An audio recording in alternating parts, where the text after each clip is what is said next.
Well, hello, everyone. I'm so excited and I'm so glad that you're here with me this evening.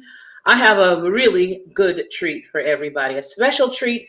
It is Kiki Richardson. Now, you guys have heard some of the little commercials that I put out through YouTube that talks about her being the the provocateur. And it's because of the fact that yes, she is the consummate provocateur. So what I'd like for you to do is just jump right on in there. Okay. And I hear a little bit of an echo, so I'm going to just let you go ahead and introduce yourself to everybody. And I'm just going to mute out for a second here. Okay, so you do hear an echo. I don't know what she wants me to say, but I am Kiki Richardson. I am the author of The Other Woman Code of Conduct. And Felicia, you asked me to come on here and talk about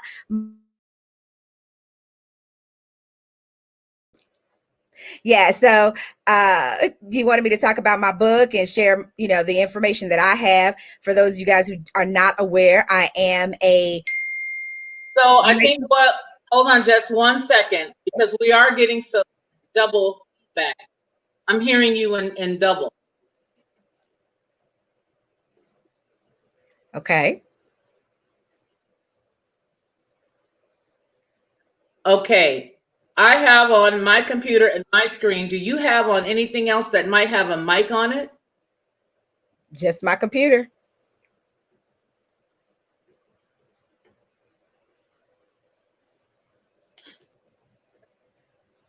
Okay.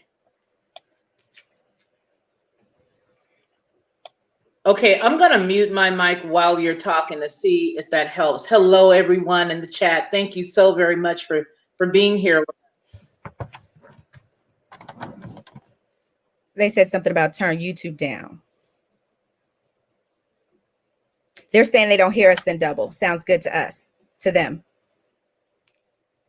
All right. And so just pick up where I left off. For those of you guys who do not know, I am a sexpert. I am a certified life coach, and my specialty is in sex and relationships. Some people refer to me as the relationship mechanic because it has helped to diagnose. I help to fix, and I do tune-ups as well, because sometimes we all need a tune-up with our relationships. So, I'm not the conventional life coach. I'm very in your face. I pull no punches. So that's me in a nutshell. I'm just excited to be here with you, Felicia. I think we lost her. No, I'm here. Okay. I'm just a little bit on the challenge side, but I'm here. Well, you know what? I'm glad that you were able to give us a great synopsis on who you are. But I do want to ask you, as you have matriculated, how did you become who you are? What prompted you to start this particular path?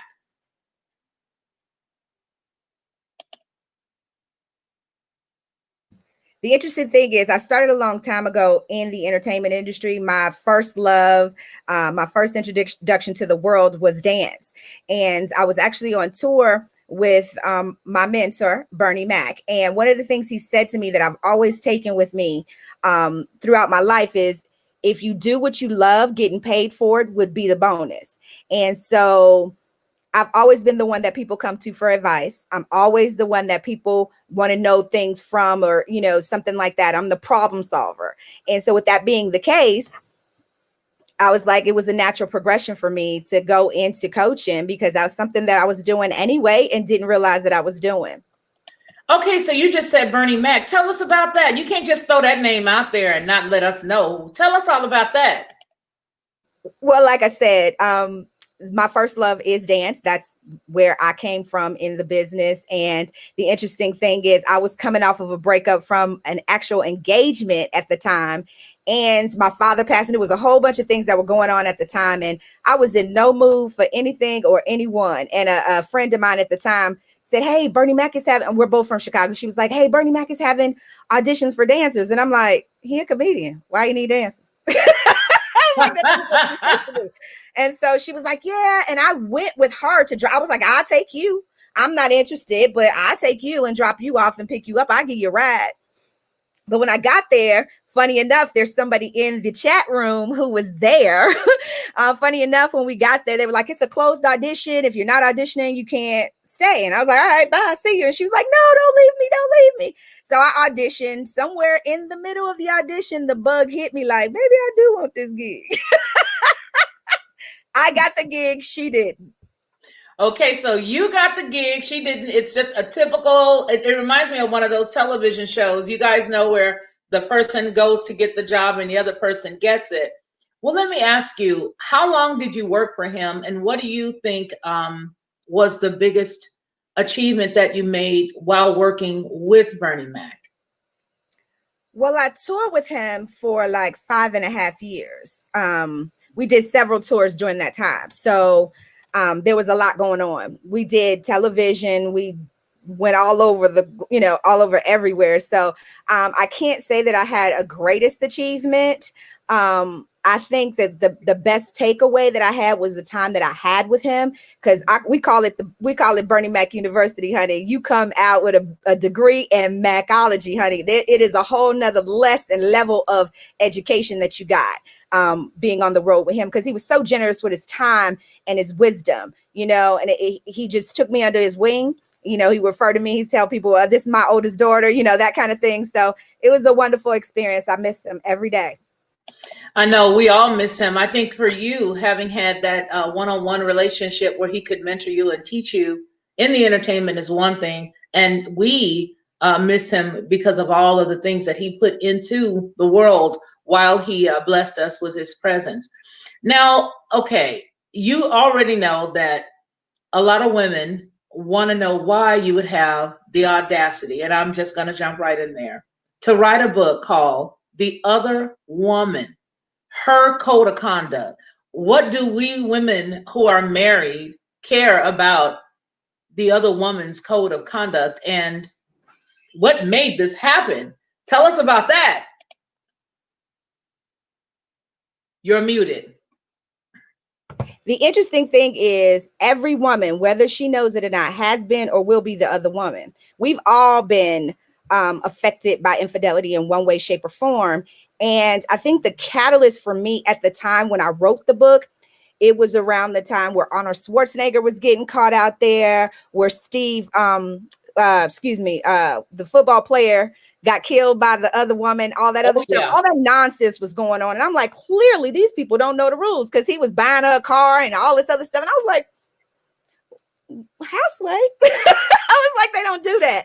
So I was like, clearly somebody needs to tell people how they should behave. In my mind and in my heart, and when I wrote the book, it was not me condoning the behavior. It was not me admonishing the behavior, because I don't judge. I'm not here for that. It was just saying, if you're going to participate in this type of activity, at least know the rules. There is honor among thieves. Okay, so honor among thieves. Now, I did see a couple of portions, because I bought the book, and I hope that everybody else does too. We're going to make sure that we leave several links for you guys so that you can do just that. I know that it is readily available on Amazon. I know that because that's where I got my copy. But one of the things that got me and that hit me right in the face like a freight train, because if we're all going to be honest to what you just got through saying, we'll admit that, yeah, I've been in that situation where somebody cheated on me. One thing that you mentioned was that if after having sex, he drifts to sleep and it's around midnight and she gets up, tell us about that. Oh, well, I mean, he should never be staying over your house getting all comfortable and, booed up. Well, the first thing is there should be no pair bonding activity. So if you're there for an act, you get your act together and get out my house. Keep going. She's supposed to tap him on the shoulder and say, hey, it's time for you to go, bro. Simple as that. It's time to go. All right. So now, but wait a minute, because right now today, what I have said, and I said it, exclusively on my channel, I have said it is amazing to me how the other women don't know how to act. Like back in the day, Pawpaw could have another woman and nobody would be none the wiser. I want you to talk about that, especially if Pawpaw was in the church, because a lot of church folk, they like to get a little holier than thou and act like it ain't going on. Don't get me started on church I'm folk. getting you started. Part of the reason why everything is so out in the open now is because folks haven't read my book.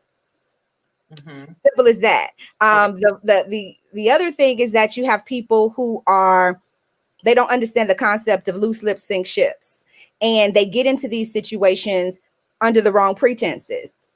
If you're going in as the other woman, if you're aware that you're other woman going into the situation, your position should never be to replace the wife. Why? So that you can be in her shoes in a year or two? That don't make sense.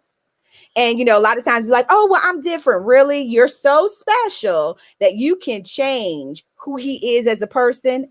I don't think so. Right. So you should never go into that with the intention of replacing her.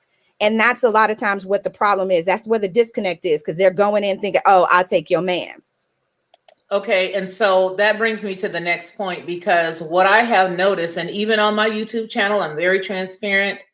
I have had the experience where the other women on 2 different occasions, and you know this because I shared this a long time ago, actually got the gumption to call me.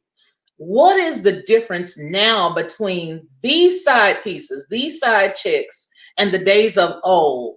And I want you to go ahead and go as deep as you want to on this one. You're That's muted. really simple. Because what's the problem is that it's the man's fault. And here, let me put this disclaimer out there before I go any further. When I wrote this book, I did not write the book with men being the bad guys having the other woman, right? Because men do not own the franchise in cheating. Women cheat just as much as men, statistically speaking. However, we get caught 50% less. Okay, so it's not all about the men. So when I wrote the book, that's why the subtitle is What Every Other Woman Should Know, and Men Too, because men have women on the side and women have men on the side as well. So it goes across both genders. But the reason why, and we're just for the sake of the conversation, we're going to say as men with the other people, right? For the sake of conversation, the reason why the other woman feels empowered to call the wife or the girlfriend on the phone or show up at her door or do whatever is because he's not doing his due diligence, 1, in picking her, 2, in setting boundaries for her. One of the things is that your worlds should never collide. She should not even know enough about your wife to even be able to go walk up to her. You know what I mean? It's just, and you need to be able, he has to be the one that's managing those relationships. And if he's not doing that, then you'll have situations where the wife is calling the other woman is calling a wife. Okay, so I'm going to talk about a circumstance that happened. In prime example, there was a situation that was in Georgia, and it was a wife who had been working at a school, I believe, and the other woman got upset because the husband was taking the wife on a vacation. It ended tragically on a highway in Alabama because the other woman went to the house and took the gun and put it up to the woman's head and took her and kidnapped her. Now, that seems like a far stretch, but is that the type of situation you're talking about avoiding by not allowing the other woman to know anything? So what are you saying? He's not supposed to tell her anything? I mean, what if they met and they were friends? What is he supposed to do? See, that's a whole nother, that's a whole nother conversation. If he's cheating with a friend of hers, that's a whole nother conversation. We can touch on that, put a pin in it and talk about that a little bit later. Okay.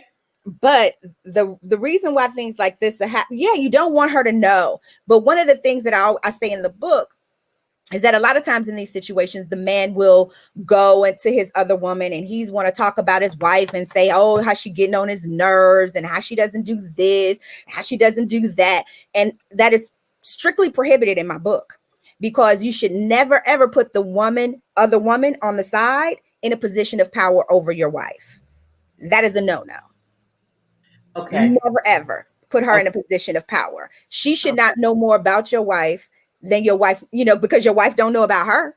You know what I'm saying? So she should just know you have a wife. She might can even, and in the day of technology now, which I'm actually doing an addendum to the book, she shouldn't even really know her name, because she'll go look her up and all that other stuff. But again, it starts in the beginning, in the grooming process, when he's getting you on board to become the other woman. There's some things that he needs to do in terms of his due diligence in terms of picking somebody, because you never want to pick somebody to be the person on the side that doesn't have as much to lose as you do. Okay, now wait a minute. Okay, oh my God. Oh, you got me. I'm boiling now. So basically, when I find out that he's cheating, she better have at least as much as we've amassed, or at least as much as he's got going on the ball, meaning husband, kids, house, um, have the same wherewithal. What are you saying? How can she have enough? I mean, why would that be a criteria? Because a person that has nothing to lose is a very dangerous person, in period, in any situation. So if she has nothing to lose, meaning say she's a single person, right, and she doesn't have any kids, but she has a good job, that if for any reason there was any scandal, it would cost her something. Say she has some type of notoriety and there would be a scandal that could mar her. You know what I mean? Anything. She has to have something equal to or greater than to lose than you. So he has to actively. Okay, so wait a minute. This is the reason why then. Is this the reason why I can't go after her? Because he really did think. Because see me, I'm like, I want to get everybody. I Why are want to you get going her. after her? I She want don't to have go. no allegiance to you. I know, but the reason why I want to get her is because I just do.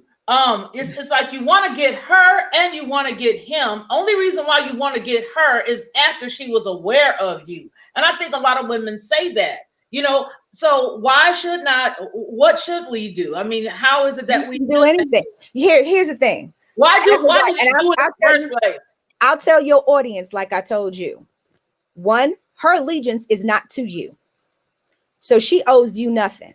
The only person that you should take issue with or have problem with is the person that took vows with you. They're the only person you have an agreement with. Now, if you want to go after somebody, go after him. Don't go after her. Even after she knows, if she has an awareness that you exist, so what? She don't owe you nothing. Yikes. She doesn't owe you a thing. Well, I think that's just human nature, right? I mean, I think there's a lot of men who probably feel the same way. I'm going to go back to something that you said, and what you just said was a good point.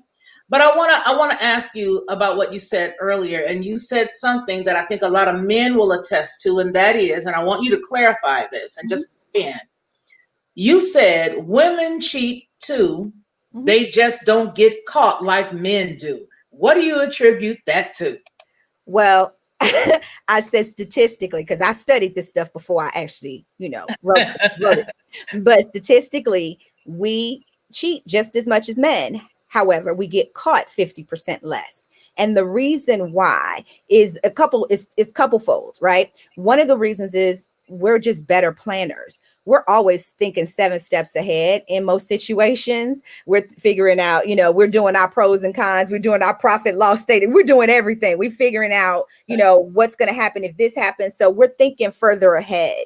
The other thing is that women typically cheat for different reasons than men. Men cheat because they can. Women choose, oftentimes because something prompted them. Not to say that there's a situation where they didn't get groomed to be in that situation, but oftentimes if they were already in a relationship and they have somebody on the side, something happened to precipitate that event. Okay. All right. So something happened to precipitate the event. Mm-hmm. Wow. All right. Because see, I want to tell you honestly, I know a lot of women who have cheated, and I have some former friends who did that I stopped being friends with simply because I didn't appreciate the situation they were putting me in by lying and saying they were with me. And I'm like, no, I didn't even know anything about this. Here, you put me on Front Street and I didn't know. So I hear what you're saying in the whole scheme of things. But what I want to know is, why did he cheat? What, throughout your research, have you found that the man's reason is? Because when you find out that they have cheated, they stand there looking like a monkey doing a math problem, and then you've got the narcissists. I mean, there's a lot of personalities that go into this guy. Yeah, well, here's the thing. Why do they do it? Is it sex? What is it? It's a myriad of reasons. For all people, whenever they decide to step out on their relationship. But I will tell you this. the way that you find out that your partner is cheating on you speaks more to the fact that they were. Now, and the reason why I say that is if they've practiced a modicum of discretion, they've tried on some level to keep you from knowing, it tells you a little bit about the level of respect they have for you, right? Explain that. Because if they're like, you know what, I'm not going to, I can't be doing this. I'm gonna have a different cell phone, or you can't come over here at this time, and I don't call me after this time. You can't, whatever. If they've practiced some level of discretion, tried to do their best and for you not to find out, then that shows how they feel about you and that relationship that they have, right? Because every time somebody cheats on you, it's not because they're not happy in their relationship.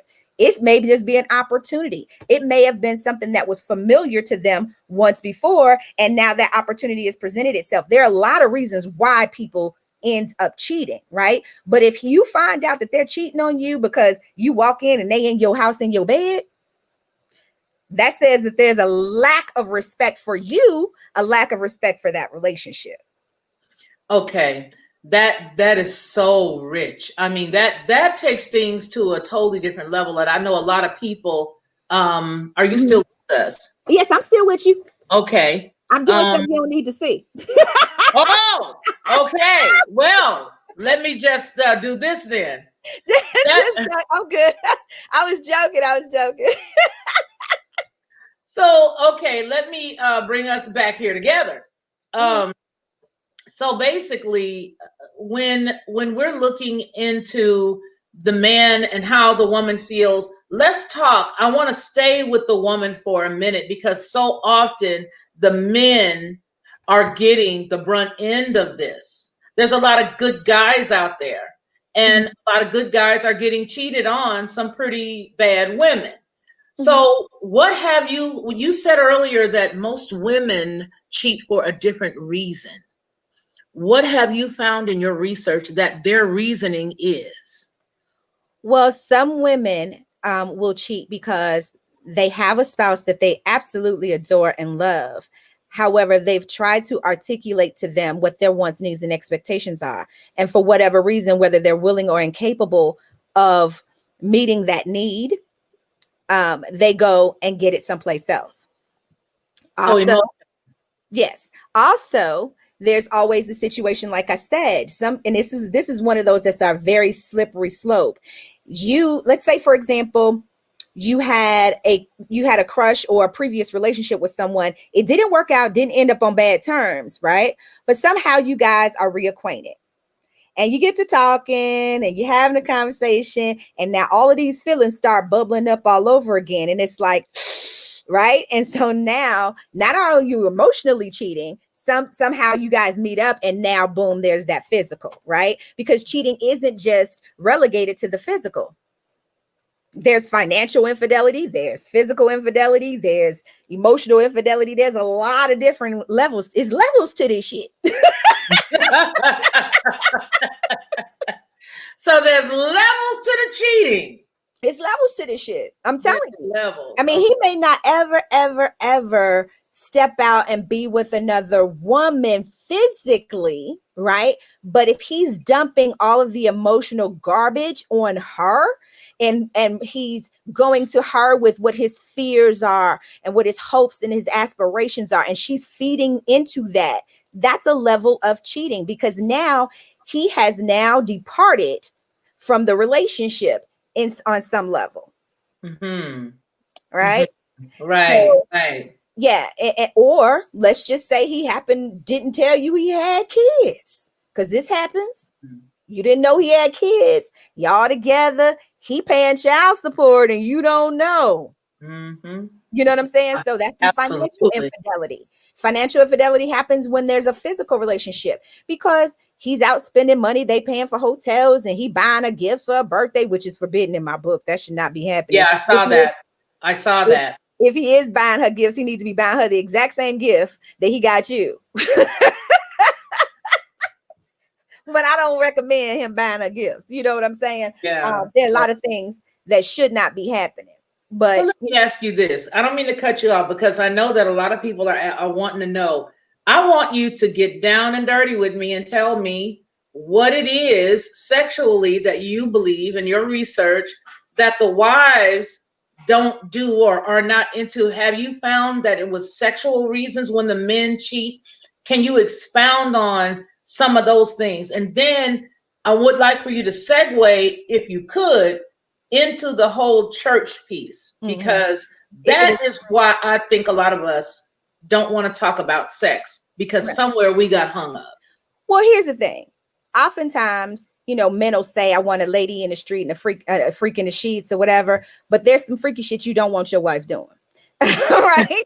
And so if Lisa, I shouldn't say Lisa because Lisa's in there, but if I don't want to say Boo. But if whatever her name over there, Betty Boo. Right. Okay. If sweetheart over there wants to do all the things that you won't do and don't ask any questions and they're not giving a hard time, here's something to think about. When men go to prostitutes, they're not going to prostitutes for the sex. They're going to prostitutes for it to be over. Right. So it's like, I get what I need and that's done. I don't have to deal with you. I'm paying for the convenience of you going away. Right. So, but in this particular situation, when he's cheating or when a woman cheats, they get the intimacy without the intricacy. I don't have to worry about what bill needs to be paid or how the kids get into school and all this other stuff. Right. But in a sexual context, women oftentimes have this old thing stuck in our brain from what we were conditioned from when we were younger. Right. Bad girls don't, good girls, bad girls do, good girls don't, that whole kind of thing. So I can't do this because that's this. So I can't do that because that's that. Well, you're right. You don't have to do it. You don't have to do it. Don't worry about it, boo-boo. Don't worry about it.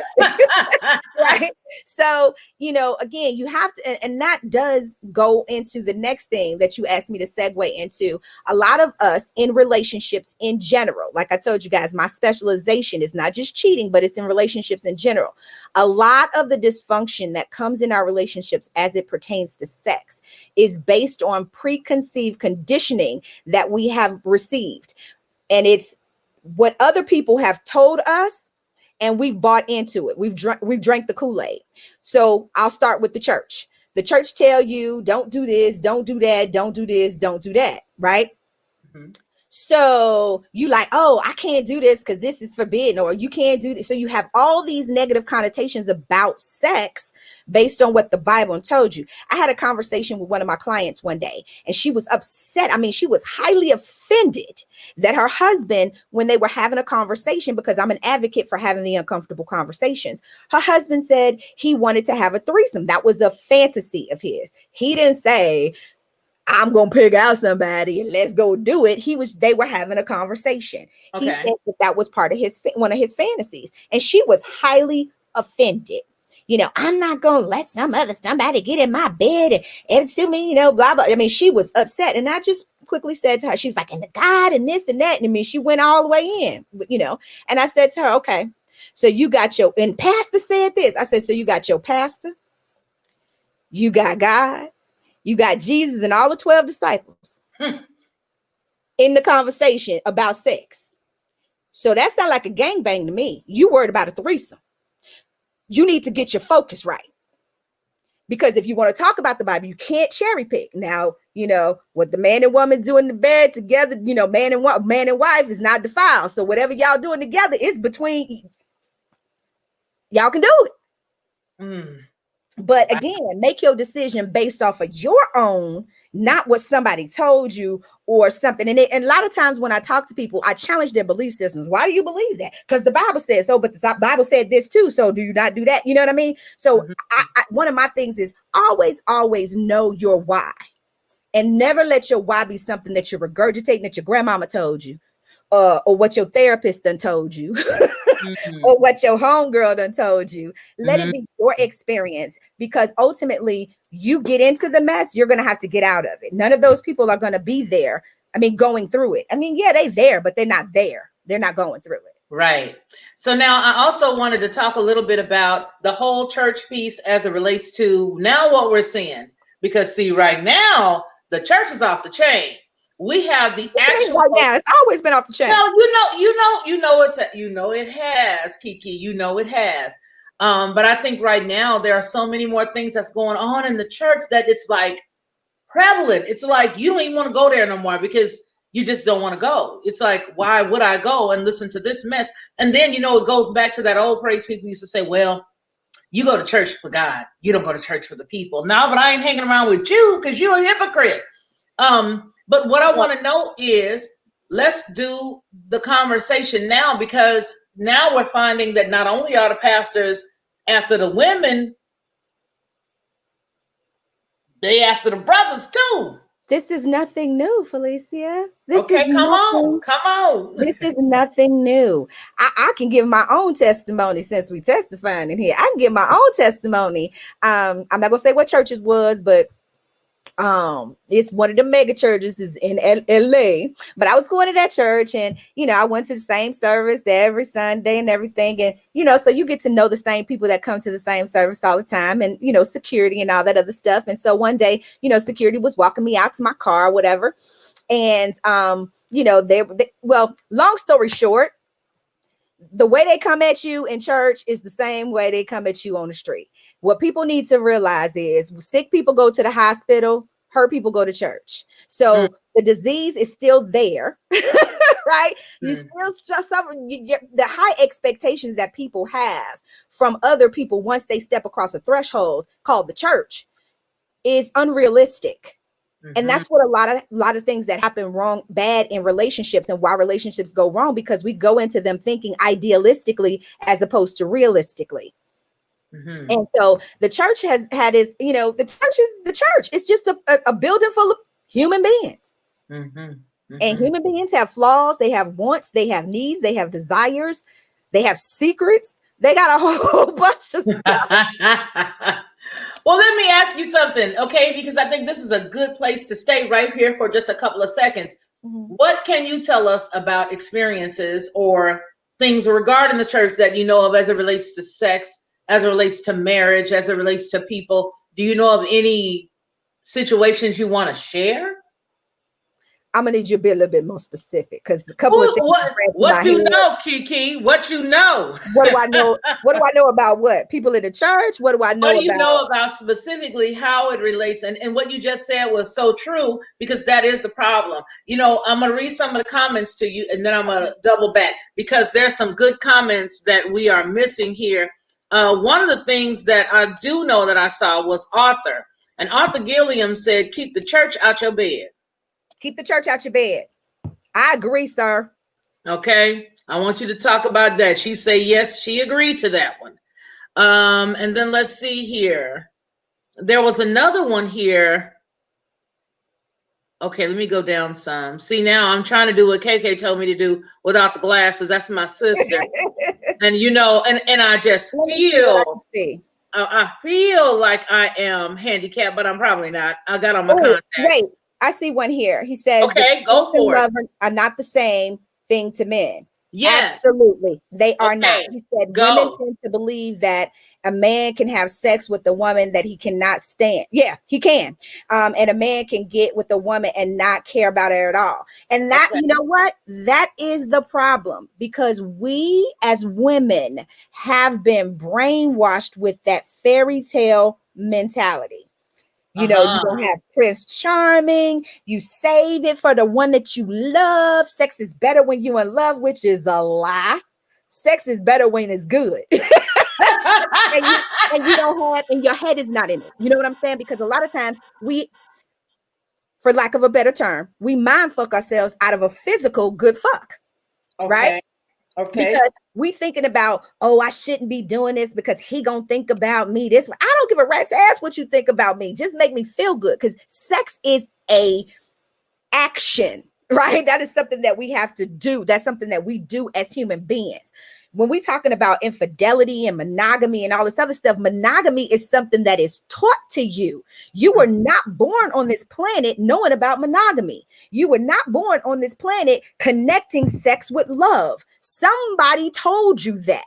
And by them telling you that, and you carrying it on through your life, through your relationships, you have a built-in set of dysfunction and self-sabotage right there in the middle of your relationship.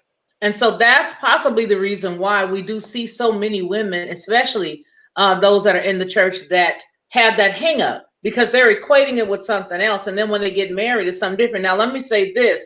I know a lot of ladies who have gotten married, and then when they get married, they don't do a lot of the stuff that they did while they was having sex or they was going together. And then they're And going to get so, cheated on. huh? And then they're going to get cheated on. You see what I'm saying? So it's like if you were, having oral sex prior to getting married, and now you get married, all of a sudden you get a little stiff, or the pastor said you're going to have a problem. What you do to get them, you have to continue to do to keep them. Yes, men ma'am. and women alike. Yes, So ma'am. don't pretend to like something that you don't like. Be your authentic self. You know what I mean? It's okay. Everybody ain't for everybody. So if you're this type of person and you don't like this type of stuff, fine. Don't like it. Look for somebody else who shares your thought process in that. But don't bring somebody else in on the situation and then you settle because it's the closest thing, and then somehow you get your heart broken and now you're a victim. No, you were a co-conspirator in this crime because you were not being honest when you picked somebody and what your wants, needs, and expectations were, and they weren't either. So if I like to give oral sex and I give it to you on a regular, but now I'm trying to ration it out to you that we're in a relationship because, oh no, you've been bad. Oh, I'm mad at you. You're not going to get it.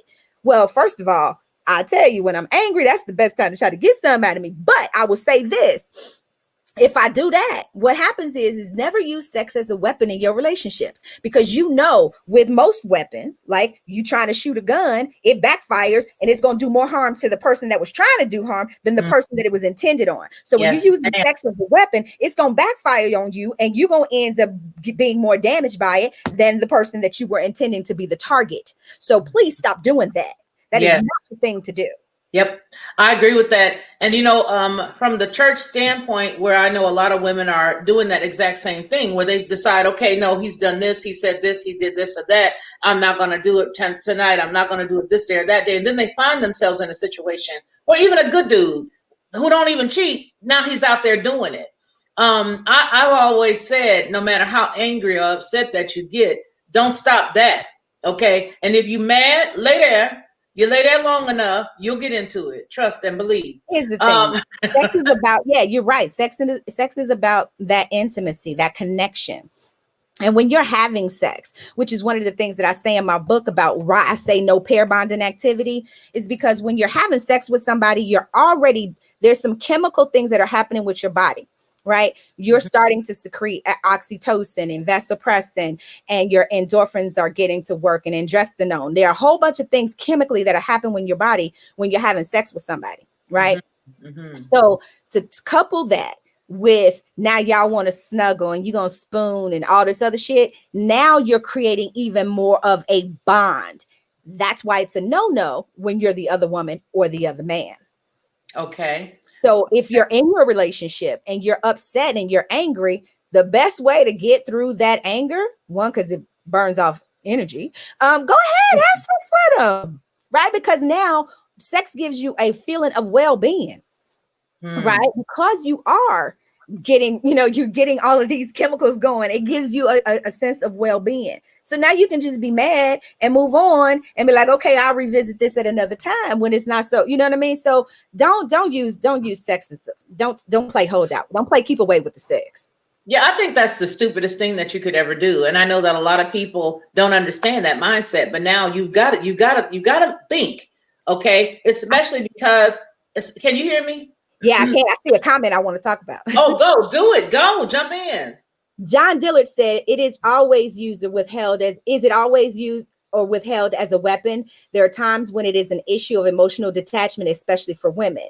If you are feeling, and I hear you, there are moments where you are emotionally detached in your relationship, but that in and of itself is indication of something more deeply rooted in the problems of your relationship. Because for a woman to emotionally detach from her relationship, not just somebody she doing, but from her relationship, her husband, there's some deeper issue going on in that relationship. So, sex ain't gonna solve that. Sex No, will not no, solve that in no. that situation. Yeah. Well, you know what? I think that's a good way for us to talk about when it comes down to the sex piece of it. Why is it that you find so many men who they are now calling people sex addicts? That's just really cheaters, in my opinion. You got a lot of people who just like to have sex, and that's the easiest way. Everything's got a name now. Um, what will you say when you consider a man and a woman, either party, continuously cheating, and the other person is just sitting there? Now, there's obviously the danger of diseases and things, but what is the psychological piece to that person who is a repeated cheater? That is just amazing to me. It's simple. We can take it back to childhood. If you let me get away with it, I'm gonna keep doing it. You know what I mean? If there's no negative reinforcement to my bad behavior, then why would I ever stop the bad behavior? If I feel like it's just like when you raising kids or dogs, even if you don't reinforce their bad behavior in that moment, then of course it's not going to be a big thing. But then you got the issue of tune out. You could say something to me a million times and a million times and a million times, and then after a while, I just tune out. And I know if I do this, I'm gonna have to hit it. So guess what? I'm ready to do it. I did it as a kid. I knew that there were things that I shouldn't do because I'm gonna get in trouble. But guess what? I figured it was worth it. Right. So it's worth it to get on punishment for 2 weeks because this party is about to be off the hook. Right. So I go to the party, I stay past curfew, I get put on punishment 2 weeks. That's the shit. I'm willing to take that risk because it's worth it. Same thing. If you continue to take somebody and allow them to continue to cheat on you, then the issue ain't them. The issue is you. Why are you allowing somebody to continually do something to you that you don't like? When you stay in that situation, the pain ain't hard. It ain't hurt you enough. You are not enough. The pain, usually when you get in pain and you hurt, you stop. When the fire get hot, you put your hand on it, you pull your hand away like, oh, that's hot, right? But apparently that pain wasn't enough. So you stick around and let them keep doing it. The first time it's on them. Anytime after that, it's on you. That's rich. That is rich. I love it. Okay, so we have a lot of comments that are in the comment box here. Let's just start to take them at random. Let's see. Okay, John Dillard again says, right, that could be the reason why she is angry. An issue in the relationship. That's probably a response to somebody. And then Donna Daly, who always, I call her the one-hitter quitter because she will always put a comment in the box and it'll just be one sentence that'll make you go, wow. She says, right. No, she actually says a man who continuously, someone who is always cheating is just public property. So that is community peen or community cooch. Well, my friends and I refer to community dick as something different. Community dick is somebody that I done had it, and I'm like, you see it, and you like, and I'm like, oh yeah, you go ahead. Okay, and you know what? Arthur just got to saying something very powerful to me too, because this is something that's the truth. Some of us are not ready to settle down, and if you shut a man down and he is not ready to settle, then he's going to go elsewhere. Kiki is right.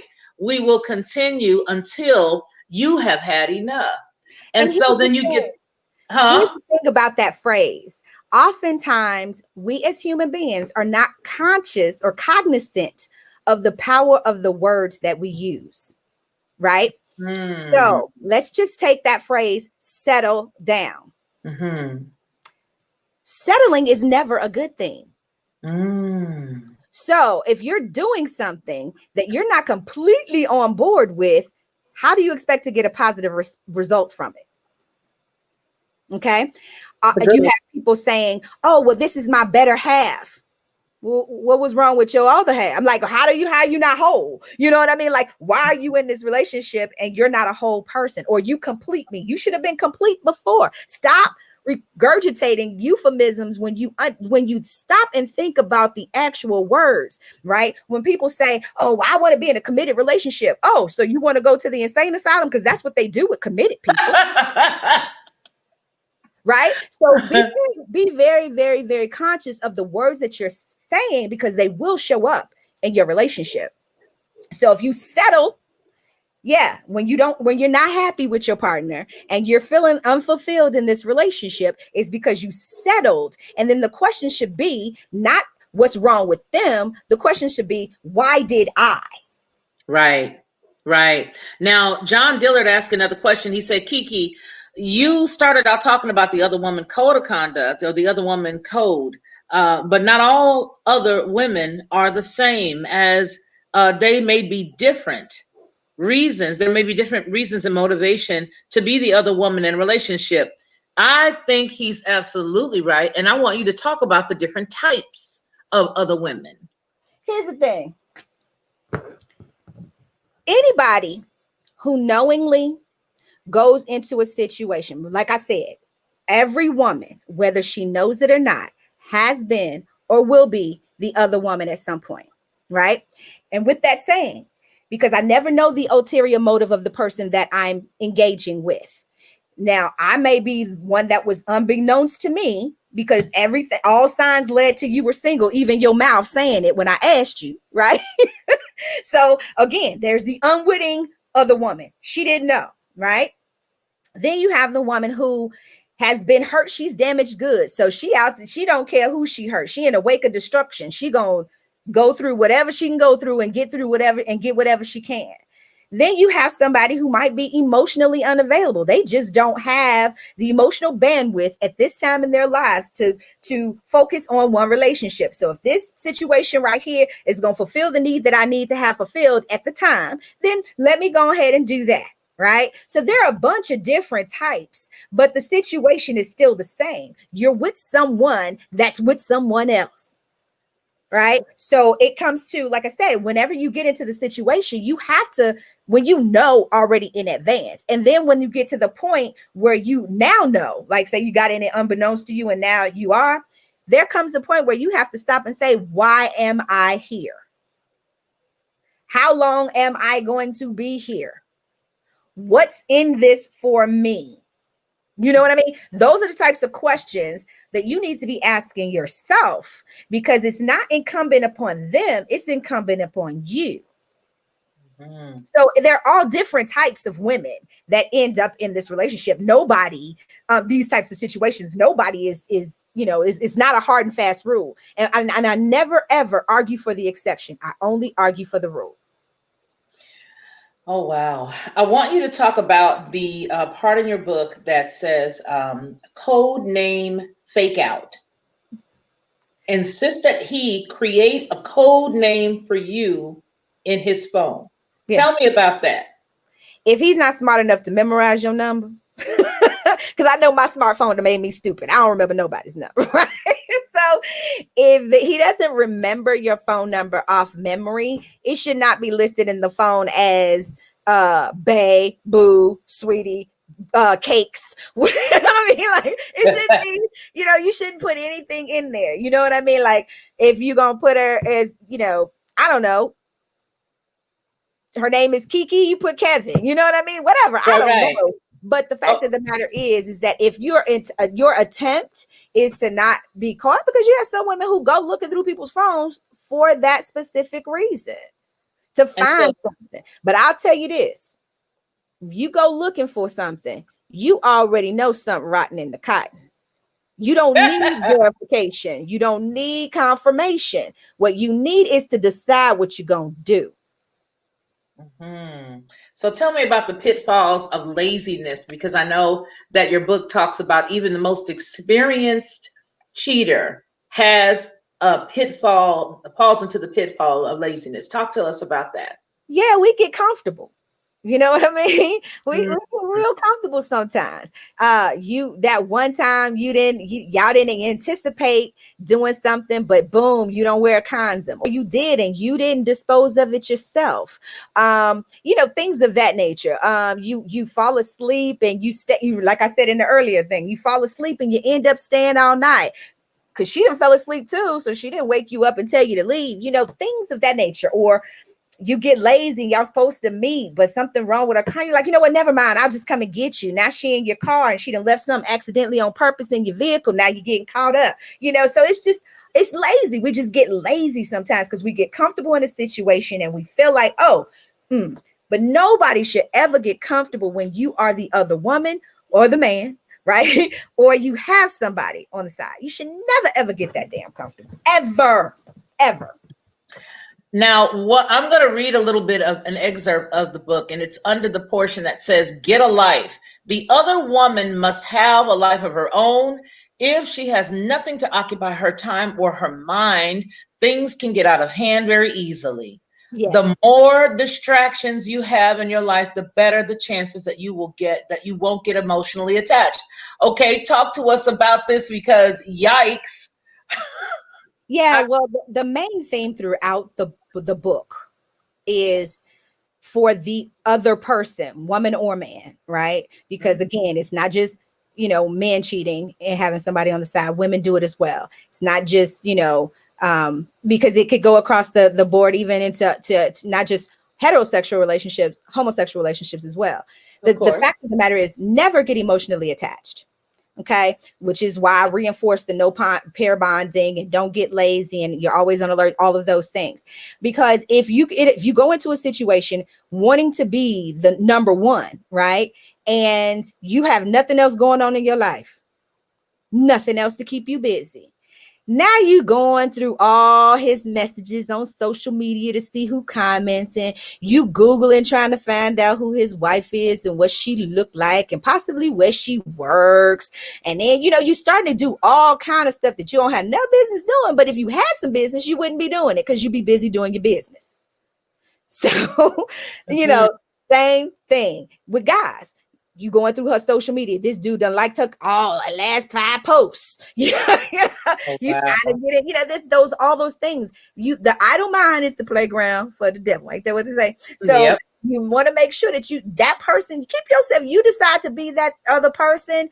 Find some business of your own. Because if you haven't heard from him in 4 days, now you not pressed about it because you ain't realized it's been 4 days and I ain't heard from him. I don't care. He's not the center of your universe. He shouldn't be anyway.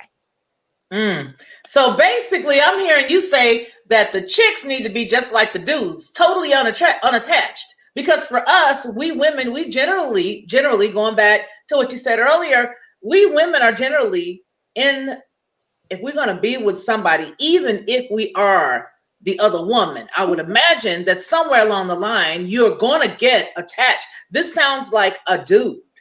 It sounds like you are describing a dude. So the other woman is like a dude. Well, no, it's not like a dude. It's about somebody who is in control of themselves, that has some discipline, right? A lot of times we go into these, even when it's your own relationship, you go into the relationship unaware of a lot of things. When you're the person on the side, you have to be aware in ways that you would never be aware if it were your relationship, because you're in a situation that can cost you everything or it could cost you nothing. It all depends on how you play it. Lord of mercy. And you cannot allow your emotion to override your intellect.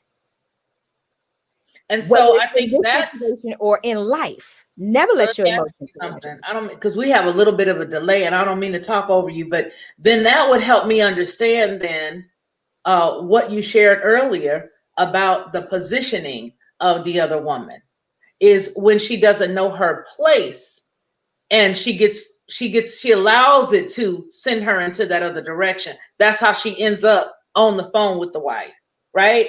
That's how she ends up at the chick's job or at her gym or at the hairdresser or where she gets her nails done. Okay. Now there's another one here that says, what about your friends? Well, we're not going to give all the book away. No, we're not. But I do want to know this because, okay, bet. Here go a good question, because Derek C. Williams is always about some good stuff. Okay. He says, and then after this, I'm going to leave you and him to this one. I should go ahead and bring you in, Derek C. Williams, because he says, I always say that women tend to do stuff like that. Stuff like that was just brought to a great orgasm. Lord have mercy. Derek C. Williams. Okay, he says, I always say women that tend to do stuff like that was brought to extreme orgasm. They literally go crazy. Not all, but a good amount of them. Okay. Yeah, what I he's don't. saying is basically like Eddie Murphy said, when you hear it go, ooh, yeah. So yeah, it's one of those things. I mean, here's the thing.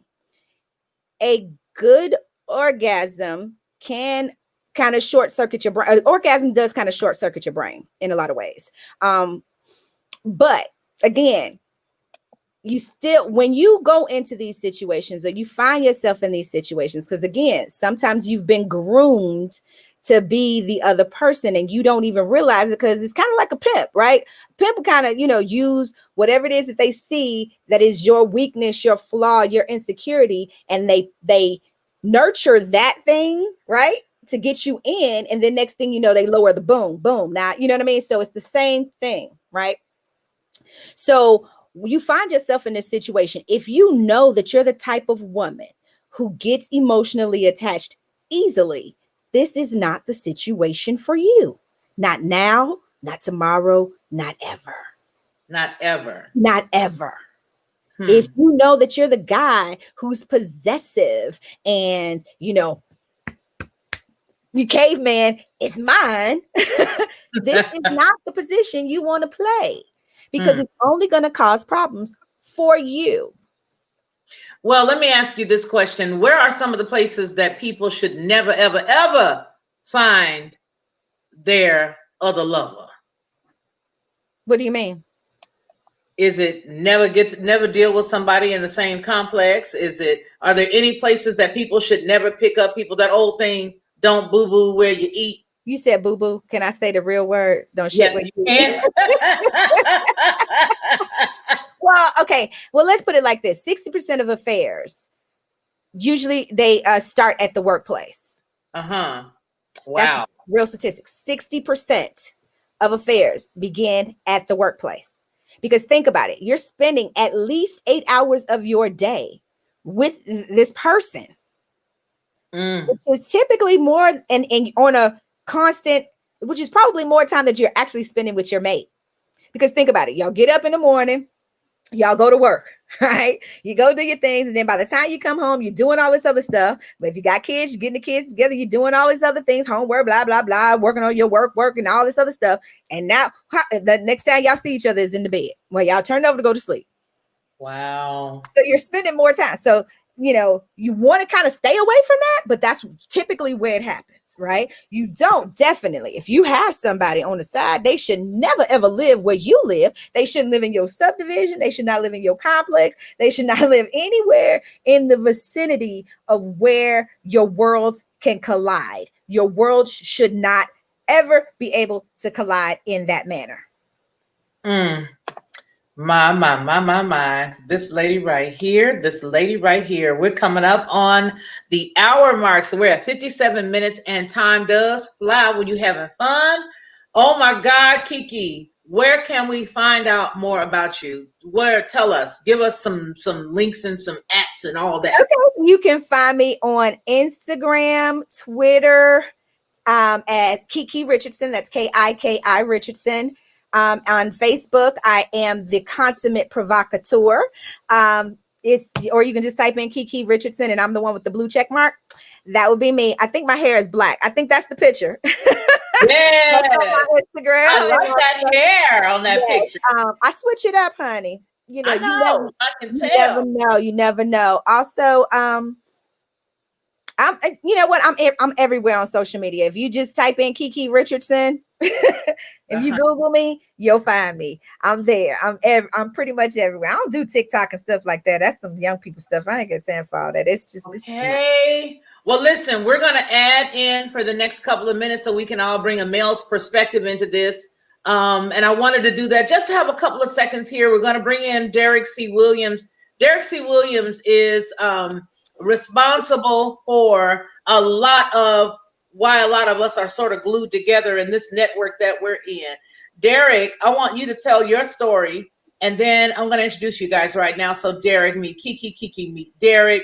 Hey, just y'all jump in, because y'all know I'm back here being like, okay, do your thing. Don't be ashamed to talk about sex and relationships, because again, that's part of the dysfunction when it comes to relationships is that we don't want to have the uncomfortable conversations.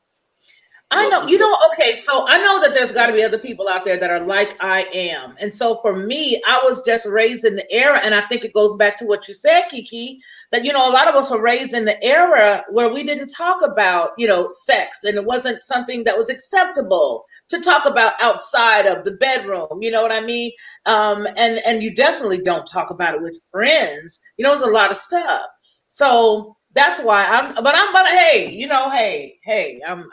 and we have to examine our belief system, and I'll let you get into here, Derek, but I want everybody to be clear. You have to understand your belief system. What is it that you believe, and why do you believe it?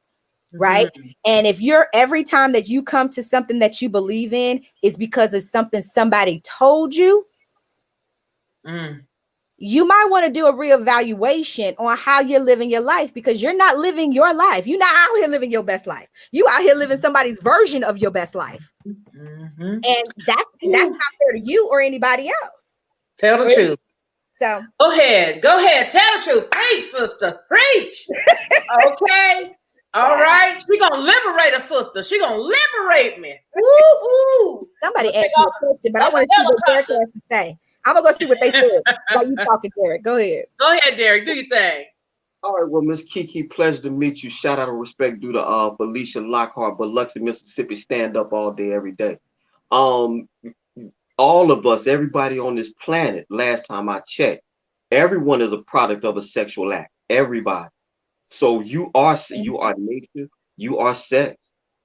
The problem is that we've been shamed, from traditions, old traditions, things like that, of not being what we are. Everybody on this planet is a product of a sexual act. You don't typically hear Black people talking about we plan to have a baby. We just do that thing. My daughter was born in 2004. So sometime in early, I'm gonna go back. She was born in November. So probably around the first of the year, 2004, me and her mother did what we did, and the marriage came forth. It's as simple as that. But see, you ain't supposed to say these things out in public discourse, because people think you're a freak, you loose, and all this other stuff. I just never looked at it like that. I'm proud military.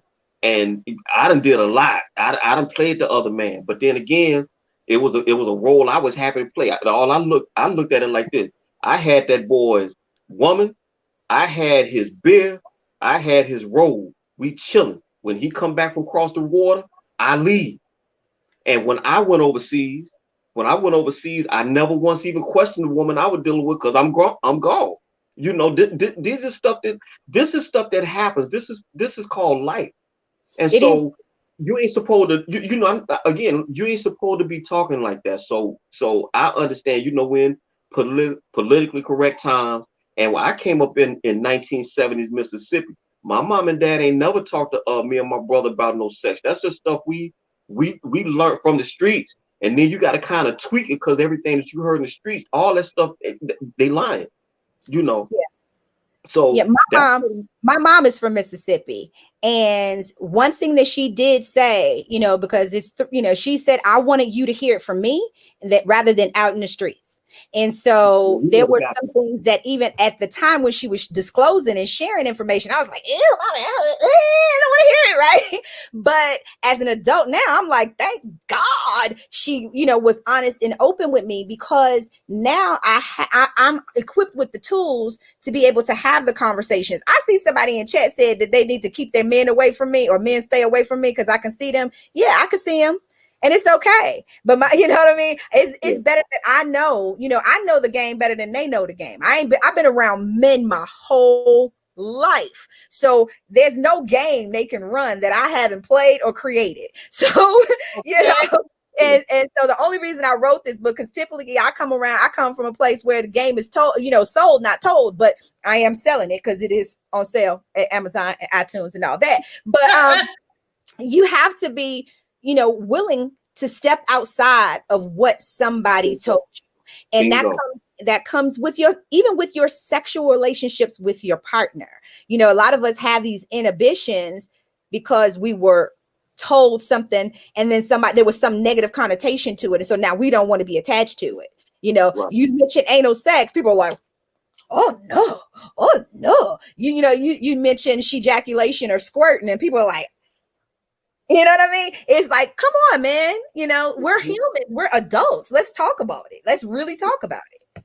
Yeah, well, like I said, because most people have been that sex is something that's shameful or put in that shameful box. You know, people don't want to talk about something that should be as clear as the nose on your face.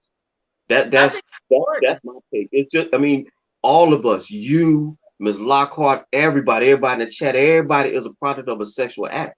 Mm-hmm. So how do you make that shameful? That's a beautiful thing that you know, the thing is that nature, God, whatever, or creative force in the universe, whatever phrase you want to use, they've made the act pleasurable to procreate. The species has to continue.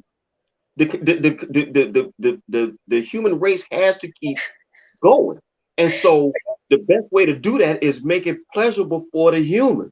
And so when a man has his orgasm, or if a woman squirts, all the more better. It's a win-win for everybody, because you satisfied, I'm satisfied, and nature's satisfied, because hopefully, you know, sexually transmitted diseases notwithstanding, the humanity replenishes itself. That's the thing. You can't afford to talk like that, though. Most people look, when they think about sex, that's stuff that's done behind closed doors. Stay out of my bedroom. Let's not talk about it out in public. And that's because a lot of us, right? Yeah. We are conditioned by a religion that was thrown upon us. Yes, ma'am. Right? So we were taught to be ashamed of ourselves in so many ways other than sex. And then we're now given a religion, right, that makes women bad, because Eve is the bad guy for, you know, enticing, you know, Adam, you know, and so we're being punished, you know, and, you know, so again, we have to consider the source of what your belief system is when you start out, or you decide you want to turn your nose up, or you want to be so totally against it. Understand the why. We were not put on this earth not to have sex. That is nobody ever had to teach us about the desire to have sex. Absolutely. Somebody might have taught you how to do it right. Get better at it. But nobody had to teach you that. But somebody taught you about monogamy. Somebody told you, oh, this was bad, or it's nasty, or it's, you know, this. People teach you all of these things, and you like, okay, but you have to learn how to be the sifter and sift it out. Yes, ma'am. Let me ask you a question. Now, let me ask you a question, because you just hit on something that was very important. Who taught you that? There's got to be a purpose in all information. I always say that there's a purpose for specific information. Generally, it's for control. It's generally for control. And so for me, I know that, you know, when we grew up, like he just said, in the 70s, we grew up in the 70s. But there was a lot of dirty stuff that was going on in that time frame, and yet everybody was telling you, you know, what to do, what not to do. There was a lot of dirty stuff going on. You know what I'm saying? How can you tell me what not to do if you don't know about it? But you see what I'm saying? And so it's like, okay, wait a minute now. Somebody around here, you know, they was playing hide and go get it. They was running back behind, kicking the can. They was spinning the bottle. You know what I'm saying? They was doing all of that stuff. Hide and go get it was the big thing. You know what I mean? You be looking for somebody be around this side of the building. And my mama had me on the porch. I mean, me and KK's mama have us on the porch. We wasn't allowed to go with the bad girls. You know what I mean? But see, that's the thing. They put that label. See, here's the thing about labels. You're a freak. You're a bad girl. You're this and you're that. Those labels are twofold. One is to make the person who's given the label feel better, right? And it's supposed to make the other person feel bad, so that I fit into the box that makes you comfortable. I'm not here to make you comfortable. There right? you go. So you calling me a hoe, that don't bother me. That don't move me. You saying that I'm loose or freaky or this, that, and the other, that don't bother me. Thank you. That's a compliment. Good. Thank you. Okay. So again, if it makes you uncomfortable, I think I said this to you once before in a conversation that you and I had, Felicia. I always, not on purpose, but it's just been my natural thing, make people uncomfortable, right? And I like that, because when you get uncomfortable, there's an emotional attachment to whatever that thing is that made you uncomfortable. My job as a coach, as a sex expert, as a whatever it is, your friend, right? My job is to get to the why that makes you uncomfortable. Because it's not the act that makes you uncomfortable. It's what about that act that made you uncomfortable? Yeah. Why? Why? Yeah. Why are you saying anal sex made you do like this, Felicia? You know what I just believe that things are supposed to go out one way and are supposed to go in another way. And so I just don't believe that stuff should go opposite of one another, or something's going to happen and it may not be a good result. Now, moving on. If it wasn't supposed to go in, it wouldn't be able to go in. Well, that's not always true. There are no mistakes in nature. Well, I would say if that act of anal sex is pleasurable to both two consenting adults, well, yes. What's the issue? And now, so that's I guess anatomically speaking, yeah, you used it, you're behind to sit on the toilet, got you. But apparently, many people like that. If it's pleasurable, you got two consenting adults, you ain't got no issue. And I think that's the truth. Okay, so let me qualify that. For me personally, it's not something that I aspire to achieve or have attained in my life. And so for me, and it's not that it's a bad thing. If that's what you choose to do, then go ahead on, get down how you get down. I'm just saying the reason why I got a little like that is because it's like, gee willikers. No, I don't think so. Okay, but here, now I want to get off this and segue onto something else. And I do quickly with the it's making you uncomfortable. And the more uncomfortable it makes me, the more excited I get. Okay, Derek, now that you're here, I want to ask you a quick question that goes right along with this. Now, you said that there were, when you were on the base, that when the men would go, you had that man's beer, you have on his robe. Yeah, what it is that, yeah, I'm sorry, go ahead. I'm sorry.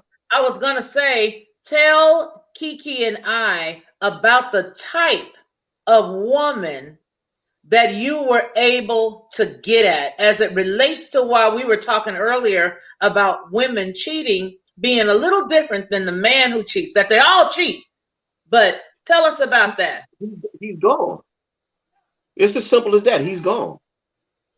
Does it change when he get back? Huh? I'm sorry. Does it change? Does it change when he gets back? Yeah, and it changed for me because I had said about the orgasm. It changed for me because the young lady played the game correctly, and I got caught in my feelings. She was making my toes curl, and when partner came back from overseas, she had, obviously because she's married, she had to cut me off cold turkey. Well, that's an issue for Derek because Derek was liking what he was getting.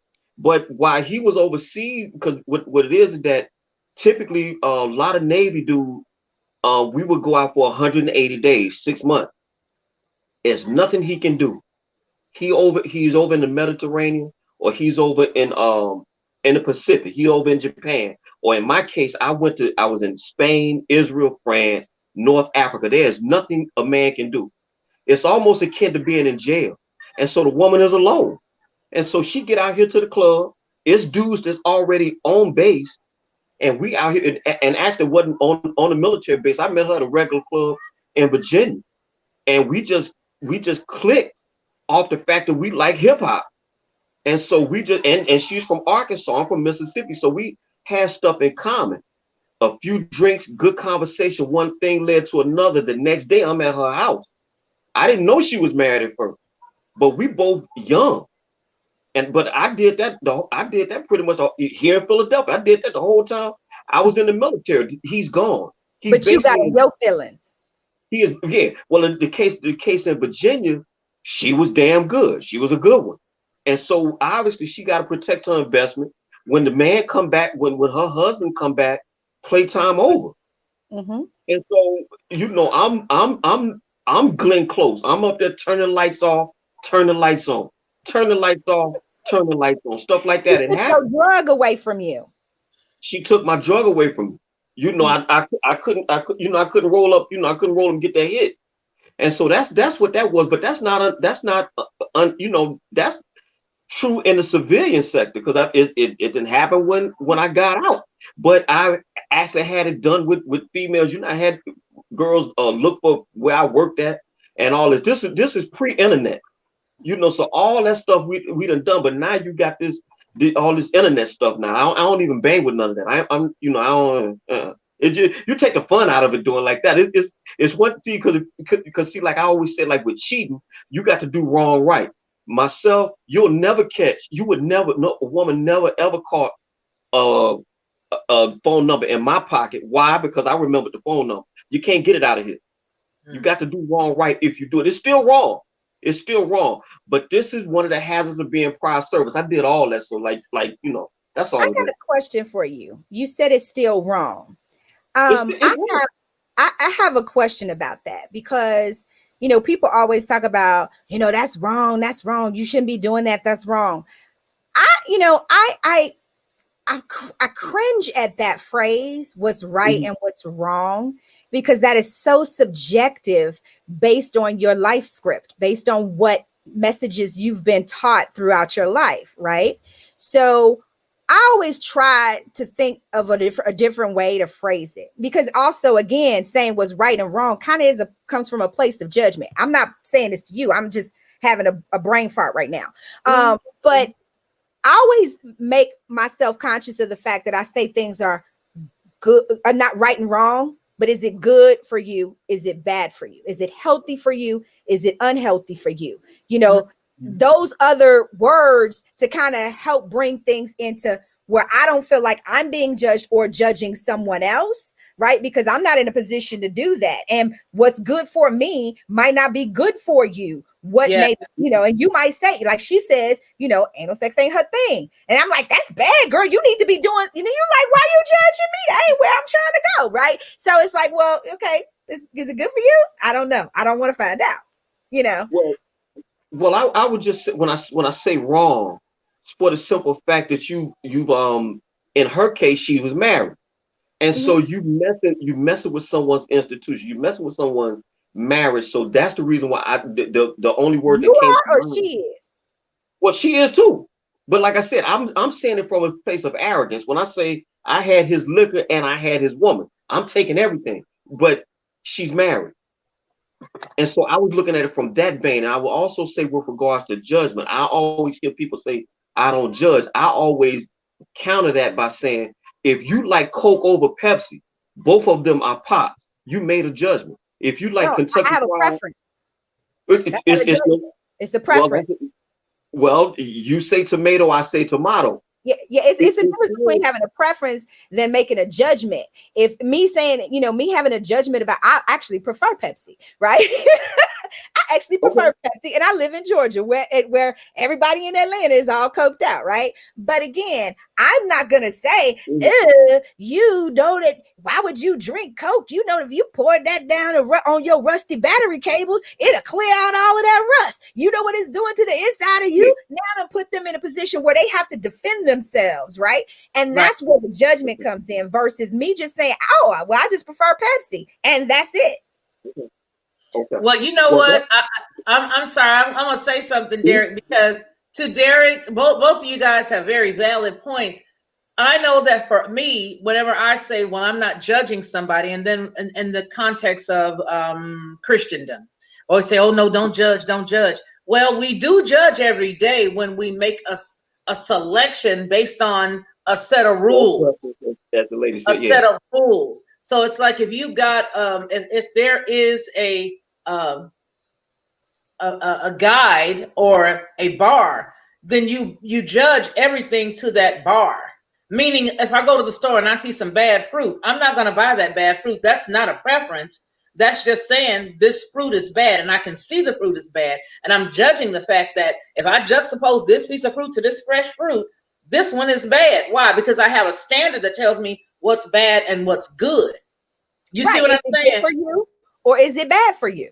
Well, it's bad if anybody After eats you to have that fruit, look, that's look, brown. look, everybody could eat it. It's bad for Everybody you. could eat it. Believe me, it's bad for you. It's not healthy for you know what I'm saying? Yeah. Yeah. And But so go ahead. yeah.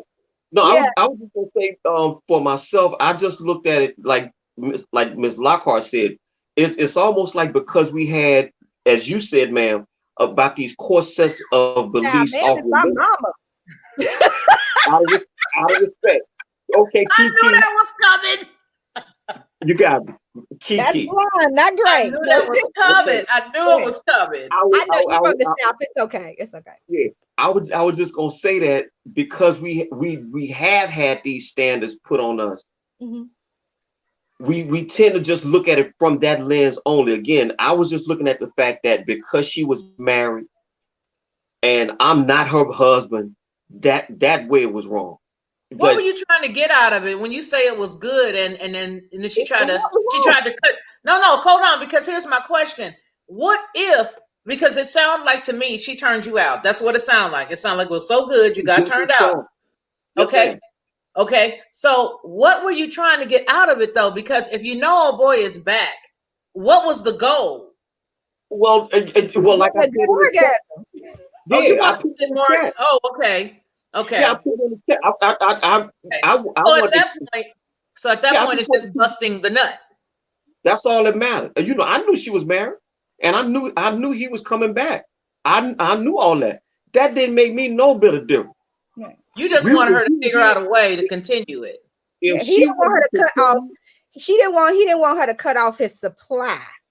if she had Oh, if she had to continue once he came back to Norfolk, I would have still rolled the dice. I wow. would have still rolled the dice. Yeah. It was that good that you would have took a chance to go back and get it again because it was that good. Well, now I got to get hotels because I was in this boy bed, so I'm used to not having to pay for no hotel. And Who all do of you those think are of against the women like rules that? too, though, Mr. Williams. All of those are against the rule. You shouldn't have been in his house, in I his know. bed, in his robe, drinking I his know. beer. That's all against the rules. I And you know. got real comfortable because you felt like, oh, how dare you cut me I off? know. Those are Well, all X's in my book. See? I You know, know. you got the little And what it animation is, that would have put X's every time you said that. well, once it was my turn, once Mhm. once it was my turn, karma, whatever you want to say. When Mhm. I was dealing with a woman here in Philadelphia, and I was assigned to go overseas, I was overseas for 8 months. I don't know what she did. I never questioned because I know what I did. So I don't Mhm. know if you want to call it falling on the sword, taking one for the team. I don't know. I don't know what you call it. I just know that the dirt I did down there when I was dealing with someone here, and then I had to go overseas. I don't know if she did. I keep my fingers crossed that she was doing right by me, but I don't know. And to How this did day, you meet I'm her? 53 years old. I'm 53 years old to this day. I don't know, and I see her downtown sometimes. I never once asked her, so I don't know. I just keep my fingers crossed. But I always equate to when a serviceman does a tour overseas. I equate that to being in jail. And so I would Oh, imagine if somebody was hustling on the street and they get knocked and they get sent to jail, I would imagine that their woman is probably going to have sex with somebody else. That's just how it goes. That's just Oh, how it goes. I thought you was trying to say that what happens in jail stays in jail. Because I was about to say, oh, so if you somebody bitch in jail, you don't count when you come out. You still ain't, I was a little concerned there. I'm glad you cleared that up because I was going No, well, somewhere totally different.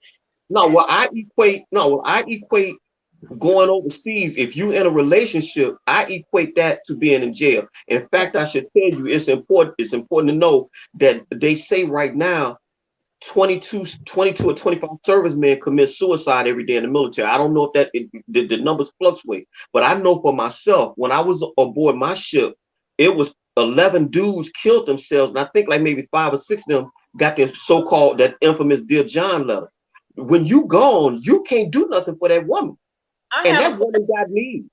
I got a question, and it's about the woman that you say when you went on your field problem, or when you went out to sea. Mhm. Tell me, how did you meet that lady? Was she one of somebody else's spouses? And would you have dated, other than the woman in West Virginia with the wild punani, would you have dated anybody I mean, you know what I'm saying? I understand. Okay, now first of all, let's bar. Okay, Magic Monkey. We ain't gonna talk about the one with the Magic Monkey. Okay. We're gonna talk about the one that you say you was with, and then you was gone. Yeah, How well, did you meet her? well, you have to remember the naval hospital was here in Philadelphia, and that's where I met her. She Was was she actually somebody else's woman? no, no. We just, and you know what? And it's funny that you mentioned that because we met at a sexual harassment class that the military was giving at the naval hospital. We as soon on my mama, rest my mama Connie. As soon as the sexual harassment class ended, I got her phone number right there, and we started kicking. And so then I We got my didn't order. learn nothing in that class. That No, I was wasn't saying classic. no. That I y'all was met with in a her the whole sexual time. harassment. That's This, classic. this that really happened. We had a sexual harassment class at the naval hospital. The naval hospital is no Were you longer here. guys lateral or were you over her? Were y'all lateral? No. I was in the military. She was a GS. She was a government worker. Oh, so she was a GS worker. Okay, so yeah, she had okay. And so I was yeah. gonna say because what I was thinking was it was somebody that you had laid up with while her Mm-mm, old man was gone. I no. really wanted to know, could you have respect for a woman? Can you have respect for a woman who cheated on her spouse in it to be a part of your life?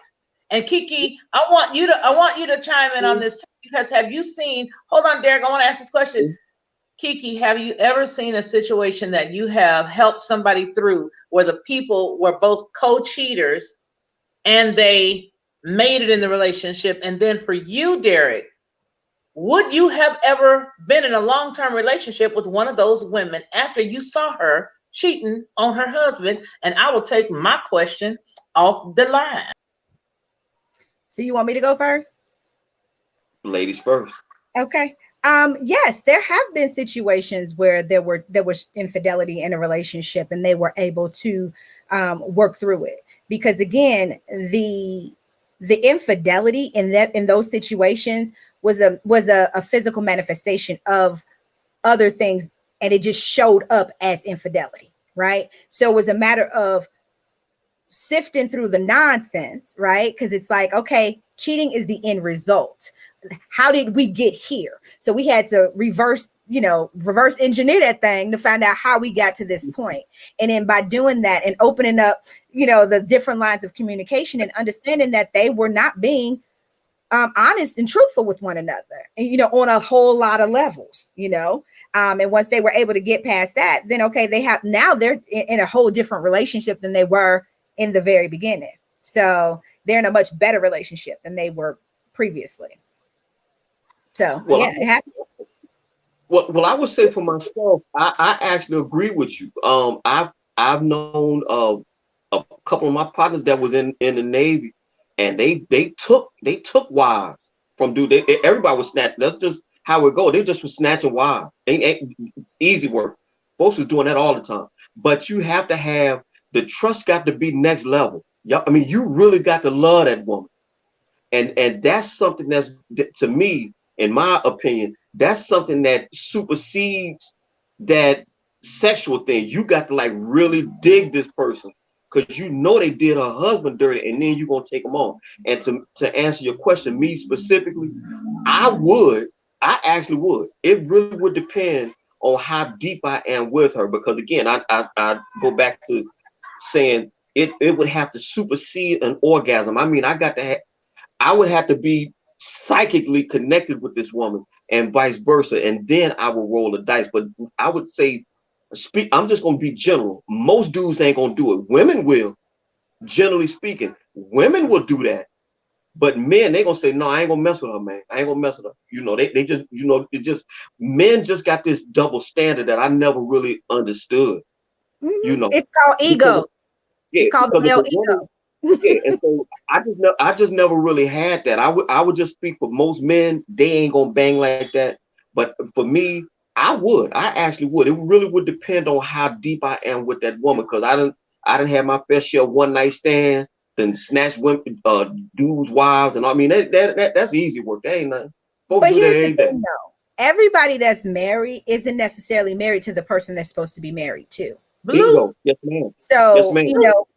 you have some people who get married out of obligation. You've been with her all this Right. time. This time you Right. make her an honest woman. Well, girl, I wouldn't be sitting around waiting on them. You need to get put a ring on it. Or, there's so many other things, or that settling down kind of thing. There's so many things that factor into how people end up together when they should not be together. So, I would say, even for me on a personal level, if it were me and I was cheating with somebody and ultimately at the end of the day, he decided to leave her, not at my behest, not me saying, you need to leave her, it's him. You know what I mean? Not in any of that, that life just took its turn. And he said, you know what, I'm out. And he came. Then I can't say for certain that I wouldn't be open to it, because again, I don't know. Like you said, sometimes there's a cellular, psychic, supernatural connection that you have with someone that that person wasn't supposed to be with them anyway. So that repelled itself by nature, and you were attracted by nature. Go ahead, Derek. When you said about that, well, I said psychically. I give you Miss Lock, Felicia, you know record people, right? Mm-hmm. So does Okay, Kiki. Yeah, we know people. Yeah. Okay, well I'm sure you all know the story of Audrey Wheeler and Will Downing. Will Downing was married, and Audrey Wheeler sang Eternal Love with Will Downing. Mm-hmm. They end up getting married. He left his wife for her. So not only did they have a musical connection, clearly they had something deeper than that. Now, I don't know if they were sleeping together, but Audrey Wheeler sang with Will Downing on a beautiful song called Eternal Love. Will Downing was married to somebody else. He dropped her and got with her. So I'm gonna say this because this is all about the cheating. It really is. This is all about the other woman and the other man. It really is. Because to me, I think that when a person does that, exactly, Arthur, to me, it's a person's ego. You are playing, to me, when you're going to go and marry the person or get in a deep relationship with the person that cheated with you, you really are taking on a hell of a lot. Because you really do not know. You have to watch this person, even if you're not a suspicious person. You're going to have to watch this person. And even if you're not a suspicious person, you're going to find yourself doing a couple of 2 or 3 different things when something is out of place. It may not be something that you do all the time, but here's the thing. You don't have to watch that person. And the reason why I'll say this, again, it goes back to determining the why.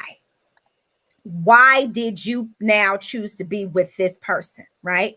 And in making that decision to be with somebody that cheated on somebody with you, right? You have to now say to yourself, am I willing to take that risk? Right. That it can happen to me? Right. And you can't walk around holding that against that person. Exactly. Hold on, because it will show up in your relationship. Yeah. And it will adversely affect your relationship. If you're going to go into that situation, you have to flush that down the toilet like it never happened. You cannot carry it in that backpack. Otherwise, it's going to show up in your relationship. It was a waste of time. That's the reason why I said, it is a roll of the dice. It really is. It's one roll of the dice. But then again, you can get in your car, get T-bone, everything. You assume the risk with everything you do in this life. So, like I said again, it's got to be something that supersedes the set, is what I'm saying. Because again, I agree with that. I used Downing and Wheeler. I don't know if he was running with her on his wife. I don't know that. Only thing I know is that Will Downing was married prior to, and it's just funny that he ended up marrying the singer, Audrey Wheeler. I don't know. Well, I will just say this. This is what I was trying to say. That when a person would do that, even remember the codicil I said is even if they're not a suspicious person and things are going fine, as soon as one hair gets out of place 4 or 5 times, that person's going to stop to wonder, wait a minute now.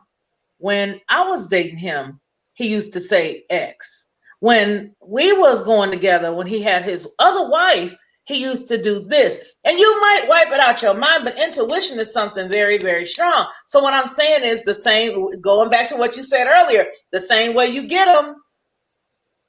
I mean, I don't know, you guys. Again, you know what? Every situation, and we can't, again, oftentimes when, you know, statistically, right, when a man or a woman leaves their spouse to go be with the other person, statistically, the chances of them succeeding is very low. We're talking That's less than what I wanted to know. We're talking That's less what than, I wanted to know. Yeah, we're talking less than 5%. Right? Wow. Yeah, less than 5%. So with that being said, those that do succeed are in fact the exception, not the rule. And what did I say earlier? I don't argue for the exception. I argue for the rule. So with that being said, if I decided to do that, would I be 100% confident that that person will never do that to me? Absolutely not. But if I decide to do it, I know that I'm taking that risk, and that if it does happen to me, that's on me, not on them, because I knew when I got with a cheater, I got with a cheater. Yeah, yeah. You know what, you guys, this has been a really great time. It's an hour and 35 minutes, and it really did fly. Kiki, I want to tell you how much I appreciate you for being here with us tonight. Derek, oh my God, as usual, it's always good to hear your mindset and where you're coming from. I would like to ask you, I want to first give Mr. Derek a shout out, because he is always number one on the scene. Whenever I upload a video, he is like, first on the scene. So I appreciate you for that. And then Kiki, I want to know, I know you gave us, and I know I saw KK said that she had just bought your book. Thank you. Yes. She said she had just bought a copy. So is there anything that we should know about what you got coming up anytime soon? Your Instagram is KIKI Richardson. Mm-hmm. It's just Kiki Richardson. Just Same Kiki thing Richardson. for Twitter. Again, I post videos. I give tips. I give tricks. Oh man. Do you mind if I try to go over to Instagram right now and give them a quick taste of something that you have? Okay, you guys, y'all talk amongst yourself, because you know I got to teach myself how to use this. I give tips and tricks, and I give comments, and I people, you know, actually inbox me and ask me things. And so what I'll do is, if you have questions, or you know anybody, or you know a situation, and you want to present it to me to answer via video, I will do it. I do it all the time. Again, as a coach, it's not my job to necessarily give you advice, but it's to give you information so that you can make decisions based on, you know, what is the best decision for you. It's pretty interesting. But again, I always try to educate and entertain. So I try to educate my followers. So you may see funny stuff, you may see engaging stuff like, dang, I didn't know that, you know, like, you know, how much protein is in semen. You might get that answer one day. Oh, wow. Or the benefits of swallowing versus spitting, you know, and you never know. It might be, you know, what I get, you know, what I give that day. But I think it's important that people understand that a lot of the dysfunction that we have in our interpersonal relationships are directly tied to our mindset as it pertains to sex. Yeah. Yeah. Well, if I could just interject, if I just can interject right quick, this is not a plug for her. This is just I'm just kind of piggybacking somewhat with Miss Kiki. Reading is fundamental. I got this book in 1997. It's a very good book. Learn a few things out of this thing. You feel me? It's about Tracy Cox. It's called Superset. Let me move it over here. Yeah, one of the best books I ever read. So I just leave it there. Reading is fundamental. You never know. Well, the only book we're gonna be reading tonight is Kiki. I always want to say Kiki Shepherd, but every time I always want to say that. The Other Woman Code of Conduct, boo boo. Let me show you guys one of the you need to get it because it's the business. But listen, you guys, we're going to share the screen right quick, and we're going to go over here and we're going to look at what's happening on Kiki's channel here. And here we go, right there. And boom. Okay, she ready. She getting it. Can you guys see? Yeah, that's what's behind me on the screen. All right, listen carefully, y'all. Is that a video?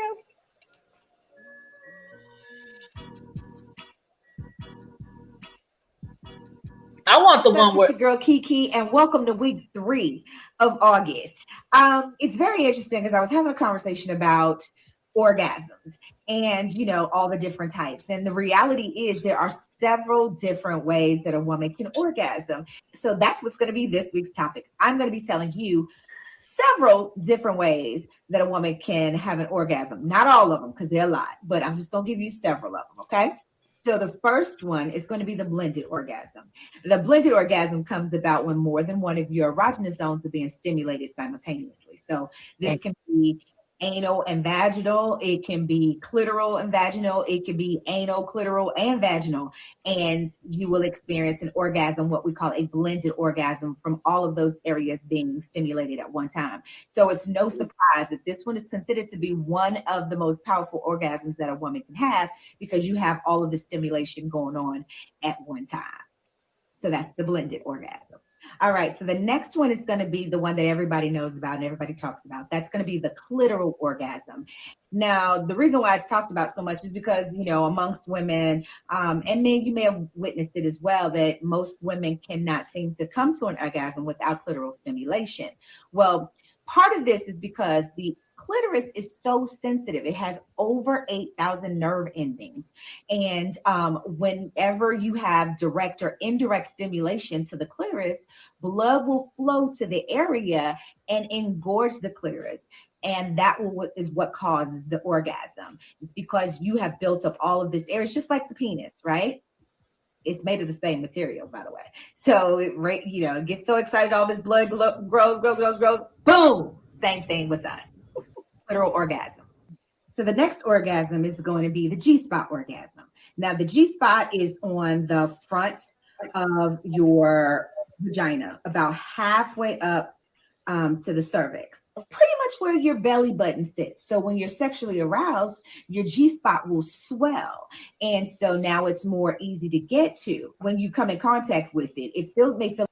Now I am going to do a teaser, because if I let you watch it all over here, you will not go over to the one and only Kiki Richardson's channel. I'm going to need you guys to go over there, because every single time you turn around, she's got a great topic, one that you can watch in the privacy of your own home, room, car, whatever. And you can then, you can actually be able to see it and hear it and exercise it or do whatever you want to do when you do it. Or you can ask me questions if you need clarification or you want a recommendation. I get people a lot of times asking me for a recommendation when I talked about lubrication and the different types and what they're good for. You know, people called and asked about that, female condoms, all kinds of stuff I get questions about. So if you have a question, don't DM me. Okay, DM her, you all. And you all see that it's Kiki Richardson. And that, of course, was Instagram that we were on right there. Anything across the social media spectrum that you want to look and find her on, it will be Kiki Richardson. I know there's a couple of people here who state they got the book, and I'm really happy to hear that. It is available, and I did see it on Barnes & Noble. I saw it on Barnes & Noble. Yeah. I bought my copy a while back, but I got it on Amazon.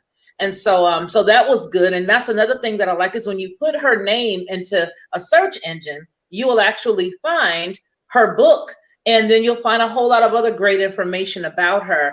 Kiki, again, thank you so much for tuning in with us tonight. I count it an honor. You have opened up and broadened a lot of our horizons. Thank you so much, and you all take care. Thank you very much, Derek. You all take care and be blessed. Mwah. Bye-bye. Y'all take care. Salute.